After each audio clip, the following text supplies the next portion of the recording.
Cənab Prezident, sizə müraciət edirik. O bir belə şəxslər hünər inşaat işlədib, qəlib dəmir işlərini gördürüblər və cəmaatın pulunu vermirlər. Xahiş edirik, bu videona yuxarıda oturanlar, baxanlar bizim bu problemimizi həll eləməyə köməklik eləsinlər. Kimə də deyirik, deyirlər gedin hara şikayət edirsiniz, eləyin.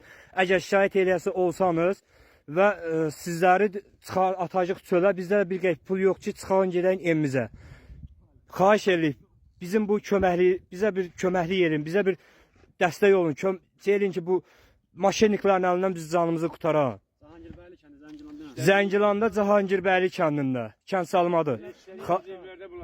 İşlədiyimiz evlərdə bulardır, qəlib işlərdir, pulumuzu vermirlər. Xahiş edirik, bizə bir köməklik eləyin.